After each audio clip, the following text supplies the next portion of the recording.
So today I'm lucky enough to have Simon Majumdar in my own kitchen. Yes, I am, Who Simon. knew that such a thing could happen? So beyond 150 episodes of, I have to say Cutthroat Kitchen first because we worked together on that show. Best show in the world. Truly. Keep employing us. That's right. Multiple seasons next time. I should have a show on Nat Geo. I mean, go on. Speak about yourself. I love doing food shows, so it's great to do a lot of judging, obviously, but also to talk about my passion for travel and food history and cooking. What people don't know, though, is you've been cooking your entire life. You don't cook enough on TV, frankly. I don't cook at all on TV, so it's very nice for someone to put a camera in front of me when I'm chopping. What are we making today in terms of chicken? You're going to show me one of your favorite chicken dishes. Well, I think when people talk about chicken dishes from where my background is, so my father's from India, so whenever they talk about that, there are probably two dishes they talk about. One is chicken tikka masala. Of course. But that's actually a British dish, believe it or not. So that was created in Glasgow, so it's not really an Indian dish. In Scotland. In Scotland. I've actually met the man who created it. Get out of here. Yeah, so I'm going to cook you, though, a classic Indian dish, chicken korma, because this is the other one that you've seen on every Indian restaurant menu that you've been. So this is one that I think everyone should try. It looks a bit more difficult than it is, but when people can see how easy it is, rich, delicious, it's indulgent. Yeah. It was traditionally a royal dish, so people would serve it. The Persian emperors would eat it. So we're going to eat royal food. I'm going to be your sous chef today. Good. And, my kitchen biatch. I'm going to be your kitchen biatch, exactly. So where do we begin on this dish? We're going to make the sauce, but you're going to do some work for me while I'm doing that. And Sir, I can talk us through it. So I'll give you this. Okay, so we've got some chopped ginger. So peeled chopped ginger. And we're going to use about 5 or 6 cloves of garlic, not all of that. Okay, you got it. We don't want to scare away the vampires. And a little bit of water and salt. So while you're doing that, I'm going to make the sauce. Not a problem. And the first thing we're going to do is we've got our almond meal here. Right. And this is just, you can make this yourself. You can just grind up some raw almonds and make a flour. So you can buy this very easily. Here we've got a couple of cups, I think, of cream. So heavy cream. Heavy cream, whipping cream, as we go. Don't be scared. Just don't be scared. This is an indulgent dish. You don't have this every day. So then we're going to take turmeric. Now, turmeric, one of the most powerful ingredients in the world. They call it in India poor man's saffron because they use it to color things. And in fact, this dish originally would have been made with saffron. So we're going to put about a teaspoon of turmeric, a little bit of cumin. I'm always a bit more careful with cumin. They call it, in India, they call it the loneliest spice because if you add too much of it, it totally takes over a dish. So you've got to be very, very careful with that. I feel smarter by cooking with Simon. A little bit of ground coriander. Yeah. Teaspoon of chili powder, a little bit of fire. Personally, I just love it. A little bit of sugar. Now, whenever you add chili, I don't know if this is the same in Thai food, but in Indian food, if you ever use chili, use the same amount of sugar.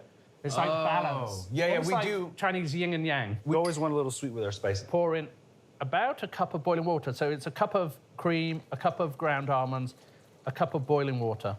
Now, that doesn't look particularly terrific now, but we're going to leave that for about 10 minutes. And what's going to happen while we're doing that is the boiling water is going to bring all of those oils out of the almonds. And that's why you want almond flour. So now we're just going to pop this to one side for 10 minutes. And you're going to teach me how to make paste. I use this as a base. Now, ginger and garlic isn't used universally in Indian food. In fact, some regions of India don't like to use garlic. Right. And a little bit of water, a little bit of water and just a pinch of salt. Now, the salt's not really for flavor. It's really just to create a bit of friction so we get a really good paste. So if you can blend that up into as fine and smooth a puree as you possibly can. You can hold this. Oh, yeah. You can freeze it in baggies.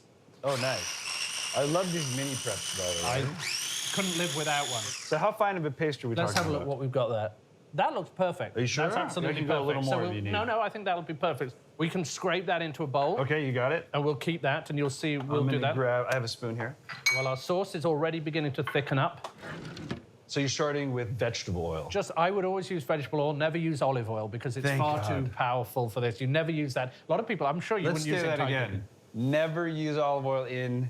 Well, Indian or Asian cooking. That's it, period. Ever. Because it's too powerful. High temp, low flavor. Exactly what you're looking for. Wonderful. So we're just going to bring that to heat. So you took onions and you pureed them in a little bit of water. The reason I pureed them, and that's really easy, you just put them in the blender, a bit of salt, a bit of water, a bit the same as we did with the ginger and garlic. Right. Because I want this dish to be very smooth. This was supposed to be a very elegant dish. Got it. You weren't supposed to have chunks of onion, but if you want them, you can just dice No, don't do that. Do it the way Simon says. Do it the proper way. Simon says. This is how I do it.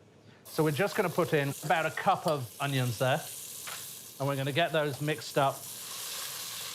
Oh, it's smelling good already. So we're just going to sweat those off. We're going to get a little bit of color. One of my other tips when I'm cooking onions, pinch of salt. Pinch of salt. The salt brings out the liquid from the onions, so it helps them caramelize a bit more quickly. And this is where cooking Indian food, and again, you can tell me how similar it might be to Thai. We actually want to get, you know, you talk about European food, they talk about getting the onions golden but not brown. Yes. And then you add the next. And then because it brings that sweetness, We really want to get some color in these. So you're not scared now of actually caramelizing? No, we want to get these a little bit dark. And I actually will leave these often on a low heat. I'll go and make myself a cup of tea. With Indian food, it's all about building up layers of flavor. So first of all, onions in, just smell it. Oh, wait, this is your thing. You stick your nose into the pot. It disgusts my wife, but I've got... Look, God gave you this for a reason, and with both of us, it certainly wasn't for looks, was it? No, not for you and I.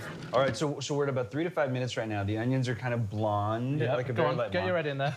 Go on, smell it. It's just so smell it. Many kinds are wrong. I love it. So now we're going to take that next flavour, very kindly blended. So we're going to add the next level of flavour. We're going to put a good tablespoon of this ginger and garlic paste. And if this begins to catch a little bit, never add more oil. Let me translate that. Yes. You mean sticks. Sorry. Yes. Sticks. Just add a tiny bit of water. Okay. Now we're going to add in the next ingredient, and this is some minced chilies. So these are, I actually use Serrano chilies. You like Serranos, Serranos, I think, work beautifully with this. Red chili powder. And that's really more for color in this point. So not really for heat. Because we've got plenty of heat going in there. Right. We're going to use our cumin just to replicate what we've got in the sauce. The coriander. Oh, very nice. Ground fresh spices are always going to be 10 times better than ones that you can pre-buy ground. And then finally, just the turmeric. The super spice. The super spice. Let's get it really combined and look at the colors already. You're blooming right now, actually. The slight amount of oils in there are actually activating the spices. That's when you can tell how they're cooked. Now we've got one of my favorite ingredients in the whole world, actually, chicken thigh. Yeah. Always use chicken thigh, never use chicken Unless breast. you don't like your guests. That's smelling good. Now we're going to just pour that in. We're just going to cook up this chicken breast. We're going to melt down some of that fat when you cut it up for me. We left good bits of fat on it. Yeah, I mean, you really wanted that fat that clings off the skin. What I would do is I would tend to make up more of this sauce. I need a moment. Is it good? That's just so good. We should have made like 100 pounds of chicken. All the nuts have gelatinized. They've soaked in the hot water. They've given out all their oils. Yes, and that'll be the natural thickener as well. Then. That's the thickener for this dish. I'm getting it, man. All right, so I'm gonna make sure to get all mix it up. Get all of this in. Get all of those nuts, and we can mix it up.